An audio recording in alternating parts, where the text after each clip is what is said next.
మండుటి ఎండను సైతం లెక్క చేయకుండా, ఎండ ఎంతుందో చూస్తున్నారన్నా,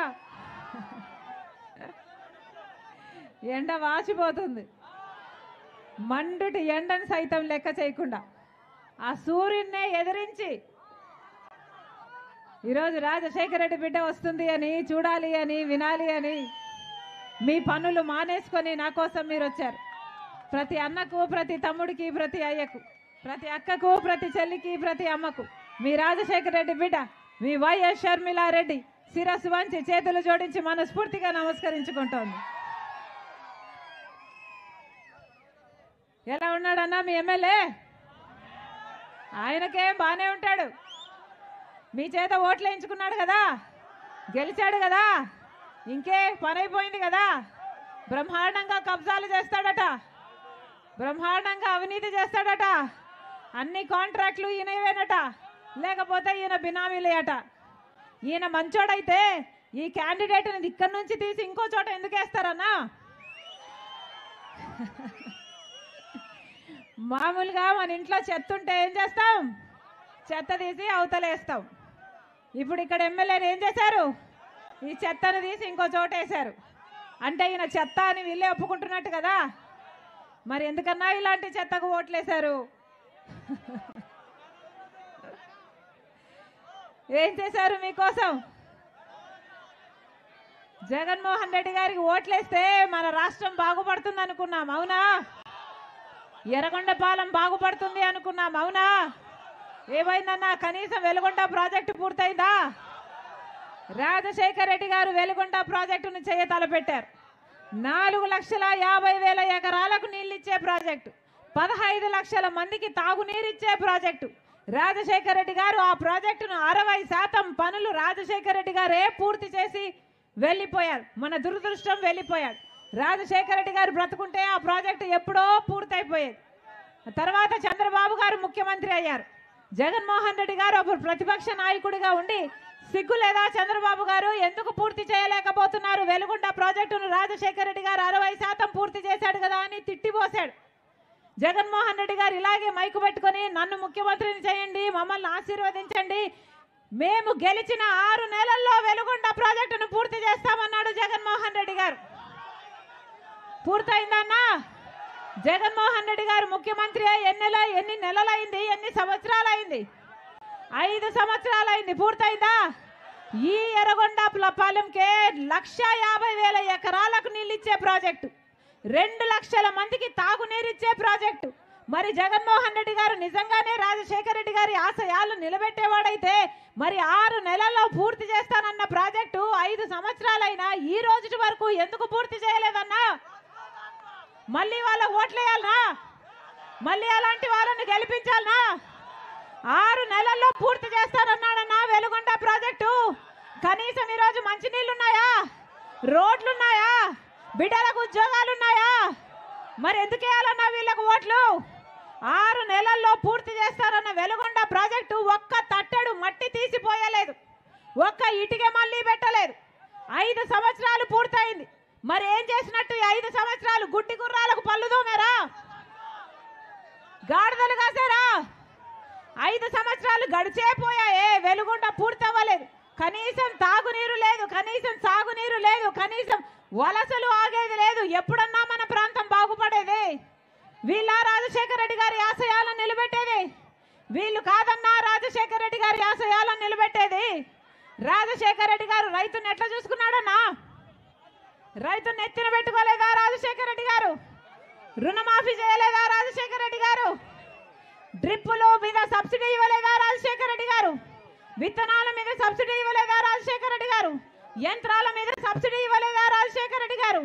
పంట నష్టపోతే పంట నష్టపరిహారం ఇవ్వలేదా రాజశేఖర రెడ్డి గారు? మరి జగన్మోహన్ రెడ్డి గారు ఆయన సొంత కొడుకే. మరి ఆయన ఆశయాలను నిలబెట్టాల్సిన జగన్మోహన్ రెడ్డి గారు ఏం చేశారు? మద్దతు ధర ఉందా ఇప్పుడు రైతుకు? డ్రిప్ వేసుకుందామంటే సబ్సిడీ ఉందా రైతుకు? పంట నష్టపోతే పంట నష్టపరిహారం ఉందా ఇప్పుడు రైతుకు? ఏం చెప్పాడు? ఇలాగే 5 సంవత్సరాల కింద మైకు పట్టుకొని జగన్మోహన్ రెడ్డి గారు చెప్పిన మాట, నేను 3,000 కోట్లతో ఒక ధర స్థిరీకరణ నిధి ఏర్పాటు చేస్తాను. ప్రతి సంవత్సరము రైతన్న వాడు నష్టానికి అమ్ముకునే అవసరమే లేకుండా మంచి మద్దతు ధర ఇస్తానని అన్నాడే జగన్మోహన్ రెడ్డి గారు. ఒక్క సంవత్సరమైన రైతుల కోసం 3,000 కోట్లు పక్కన పెట్టాడన్నా జగన్మోహన్ రెడ్డి గారు. ఒక్క సంవత్సరమైన మద్దతు ధర వచ్చిందా? ఇలాగే మైకు పెట్టుకొని చెప్పాడు జగన్మోహన్ రెడ్డి గారు, నేను 4,000 కోట్లతో పంట నష్టపోతే ఒక నిధి ఏర్పాటు చేస్తాను, రైతన్నవాడు పంట నష్టపోకుండా ప్రతి సంవత్సరము 4,000 కోట్లు పక్కన పెడతానన్నాడు. పెట్టాడా? ఒక్క సంవత్సరమైనా 4,000 కోట్లు పంట నష్టపోతే పక్కన పెట్టాడా? మరి వీళ్ళ రాజశేఖర రెడ్డి గారి వారసులు? వీళ్ళు కాదన్నా రాజశేఖర రెడ్డి గారి వారసులు. రాజశేఖర రెడ్డి గారు బిడ్డలను ఎలా చూసుకున్నాడు? ఫీజు రీయింబర్స్మెంట్ ఇచ్చాడు, ఉద్యోగాలు ఇచ్చాడు. మరి ఇప్పుడు జగన్మోహన్ రెడ్డి గారి హయాంలో కనీసం బిడ్డలకు ఉద్యోగాలు వస్తున్నాయా?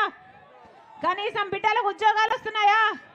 ఏం చెప్పాడు జగన్మోహన్ రెడ్డి గారు? సంక్రాంతి వచ్చినప్పుడల్లా జాబ్ క్యాలెండర్ వస్తుంది అన్నాడే. వచ్చిందా అన్నా? సంక్రాంతి వచ్చినప్పుడల్లా జాబ్ క్యాలెండర్ వచ్చిందా? ఏమా ఇంతమంది బిడ్డలు ఉన్నారు, సంక్రాంతి వస్తున్నాయి పోతున్నాయి, జాబ్ క్యాలెండర్ వచ్చిందా? సంక్రాంతి వచ్చింది పోతుంది, జాబ్ క్యాలెండర్ మాత్రం రావటం లేదు కదా. ఇలాగే మైకు పట్టుకొని 5 సంవత్సరాల కింద జగన్మోహన్ రెడ్డి గారు చెప్పారు 2,30,000 ఉద్యోగాలు ఖాళీగా ఉన్నాయి, వాటిని భర్తీ చేస్తాము అని జగన్మోహన్ రెడ్డి గారు చెప్పలేదా? మరి ఈ రోజు 5 సంవత్సరాలు అయిపోయింది, ఏమైంది? ఏ 2,30,000 ఉద్యోగాలు ఖాళీగా ఉన్నాయో 5 సంవత్సరాల క్రితం, ఇప్పుడు కూడా అదే 2,25,000 ఉద్యోగాలు ఖాళీగా ఉన్నాయి. జాబ్ క్యాలెండర్ రాలేదు, బిడ్డలకు ఉద్యోగాలు రాలేదు. ఏం చెప్పాడు జగన్మోహన్ రెడ్డి గారు? 5 సంవత్సరాల క్రితం 23,000 ఉద్యోగాలు, టీచర్ ఉద్యోగాలు ఖాళీగా ఉన్నాయి.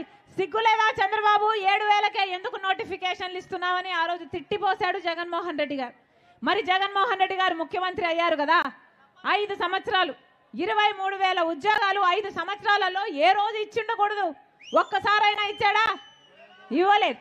మెగా డిఎస్సి 23,000తో ఉద్యోగాలు ఇస్తానన్న జగన్మోహన్ రెడ్డి గారు ఈ రోజుకి ఎలక్షన్లు 2 నెలలు ఉన్నాయనగా ఇప్పుడు ఒక దగా డిఎస్సి 6,000కు నోటిఫికేషన్లు ఇచ్చాడు. ఏది 5 సంవత్సరాల తర్వాత ఇన్ని సంవత్సరాలు ఏం చేశారన్నా? ఎలక్షన్లకు 2 నెలలు ముందు ఉన్నాం కనుక నోటిఫికేషన్ ఇస్తే ఈ పరీక్షలు ఎప్పుడు జరగాలి, వీళ్ళకు ఉద్యోగాలు ఎప్పుడు రావాలి, ఇది అయ్యేదా సచ్చేదా? 5 సంవత్సరాలలో ఎప్పుడు ఇచ్చిండకూడదు ఉద్యోగాలు? కనీసం కుంభకర్ణుడైనా 6 నెలలు నిద్రపోతాడు, 6 నెలలు పనిచేస్తాడే. మరి జగన్మోహన్ రెడ్డి గారు ఏం చేశారు? 5 సంవత్సరాలు నిద్రపోయారు, ఇప్పుడు నిద్రలేశారు, ఇప్పుడు నోటిఫికేషన్లు ఇచ్చాడు, ఇప్పుడు సిద్ధమని ఇప్పుడు బయలుదేరారు. దేనికి సిద్ధం? దేనికి సిద్ధం అన్నా? మళ్ళా 8,000 కోట్ల అప్పు తెచ్చి ప్రజల నెత్తి మీద పెట్టడానికి సిద్ధమా? మళ్ళా బీజేపీ పార్టీతో అక్రమ పొత్తు పెట్టుకోవడానికి సిద్ధమా? మళ్ళా బీజేపీకి మనం స్పెషల్ స్టేటస్, రాజధాని ఇలాంటి తాకట్టు పెట్టడానికి సిద్ధమా? మళ్ళీ మద్యపాన నిషేధం అని చెప్పి మళ్ళీ మహిళలను మిమ్మల్ని మోసం చేయడానికి సిద్ధమా? మళ్ళా 25 లక్షల ఇల్లులు కడతాను పేదల కోసం అని చెప్పి మళ్ళీ పేదల్ని మోసం చేయడానికి సిద్ధమా? దేనికన్నా సిద్ధం వీళ్ళు? మళ్ళీ మీ నెత్తిన ట్రోఫీ పెట్టడానికి సిద్ధం, మళ్ళీ మీ చేతిలో చిప్ వేయడానికి సిద్ధం. మళ్ళీ నమ్మి వీళ్ళకు ఓట్లేస్తే ఈసారి భవిష్యత్తు మిమ్మల్ని క్షమించదు, ఈసారి చరిత్ర మిమ్మల్ని క్షమించదు. అన్నా ఓట్లు ఎలక్షన్లు వచ్చాయి, మీ ఓట్ల కోసం వాళ్ళు వస్తారు, డబ్బులు ఇస్తారు. ఎంత ఇస్తారు? ఎంతనా? ఓటుకి ఎంతట? 5, 4, 5 తీసుకోండి, ఎవరిచ్చినా డబ్బులు తీసుకోండి. కానీ ఓటేసేది మాత్రం మీ ఆలోచన అయి ఉండాలి, మీ మనస్సాక్షి చెప్పాలి. మంచి వాళ్లకు ఓట్లు వేయకపోతే మీ జీవితం నాశనం అవడమే కాదు, మీ బిడ్డల జీవితాలు కూడా నాశనం అయిపోతాయి. మళ్ళీ బిడ్డలకు ఉద్యోగాలు రావు, మళ్ళీ వ్యవసాయం దండుగైపోతుంది, మళ్ళీ ప్రత్యేక హోదా రాదు. 5 సంవత్సరాలు అవకాశం ఇచ్చారు, 5 సంవత్సరాలు చూశారు, వ్యవసాయం దండగైపోయింది, బిడ్డలకు ఉద్యోగాలు రాక వలసలు వెళ్ళిపోతున్నారు, రాజధాని రాలేదు, ప్రత్యేక హోదా రాలేదు, పోలవరం రాలేదు. ఏ ఒక్క మేలు చెయ్యని వాళ్లకు మళ్ళీ మళ్ళీ ఓట్లు ఎందుకు వేయాలన్నా? ఏం చేశారన్నా 5 సంవత్సరాలు? ఒక పక్కేమో లిక్కర్ మాఫియా, పూర్తి మద్యపాన నిషేధం అని చెప్పాడు కదా జగన్మోహన్ రెడ్డి గారు. జగన్మోహన్ రెడ్డి గారు ఎవరన్నా? రాజశేఖర రెడ్డి గారి కొడుకు కదా. రాజశేఖర రెడ్డి గారు ఎవరన్నా? మాటిస్తే మాట తప్పని మడమ తిప్పని నాయకుడు కదా. మరి జగన్మోహన్ రెడ్డి గారు కొడుకయ్యుండి పూర్తి మద్యపాన నిషేధం చేస్తానని చెప్పి చేశాడా? మాట మీద నిలబడ్డా? పూర్తి మద్యపాన నిషేధం చేయకపోతే నేను వచ్చి ఓట్లే అడగనన్నాడు కదా. మరి ఇప్పుడు సిద్ధమని దేనికి వస్తున్నాడన్నా? మిమ్మల్ని ఓట్లేసే యంత్రాలుగా చూస్తున్నారు, కనీసం మనుషులుగా చూడట్లేదు. అందుకే ఈరోజు మళ్ళీ మీరు ఓట్లేస్తారు డబ్బులు ఇస్తే అనుకుంటున్నారు. ఏమన్నా డబ్బులు ఇస్తే ఓట్లు అమ్ముకుంటారా? మీ ప్రేమ మీ అభిమానము ఓట్లకు డబ్బులకు అమ్ముడుపోతుందా? ఆలోచన చేయండి. ఈరోజు మాట ఇచ్చి పూర్తి మద్యపాన నిషేధం చేయకపోగా జగన్మోహన్ రెడ్డి గారి సర్కారే ఈరోజు మద్యం అమ్ముతుంది. భూమట, స్పెషల్ స్టేటస్ అట, డిఎస్సి అట, ఎక్కడ బ్రాండ్లు అన్నా ఇవన్నీ బయట ఎక్కడా లేవు, మన దగ్గరే ఉన్నాయి. బయట 60 రూపాయలు ఉంటే ఇరెక్కడ 250 రూపాయలు ఉందమ్మా క్వార్టర్ అంటున్నారు. ఈ నాసి రకం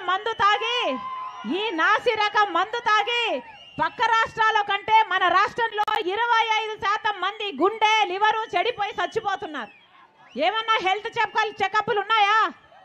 ఏం పద్ధతి అన్నా ఇది? ఒక పద్ధతి లేదు, పాడు లేదు.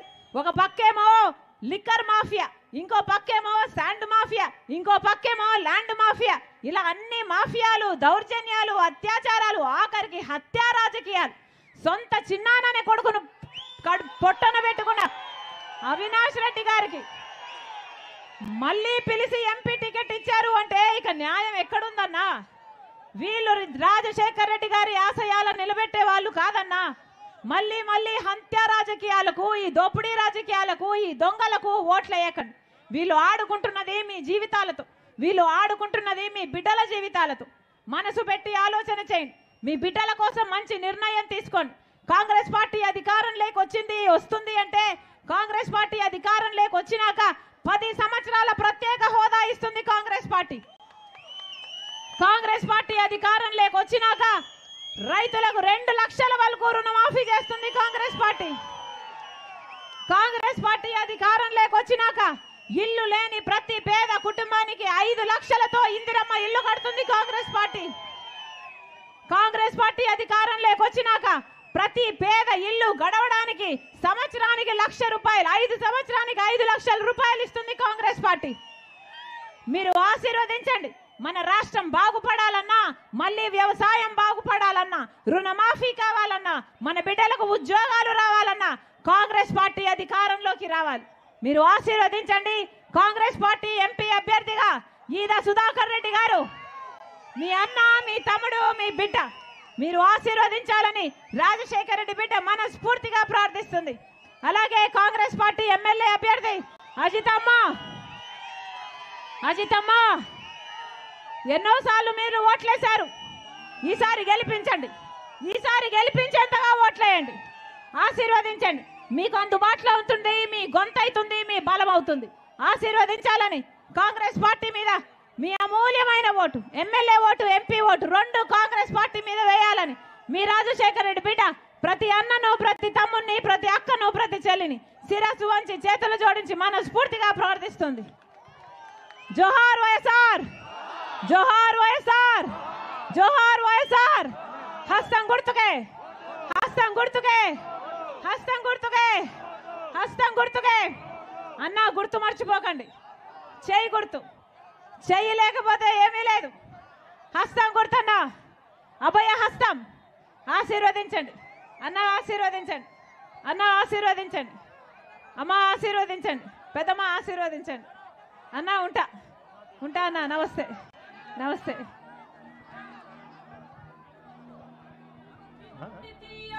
కొరిమిలా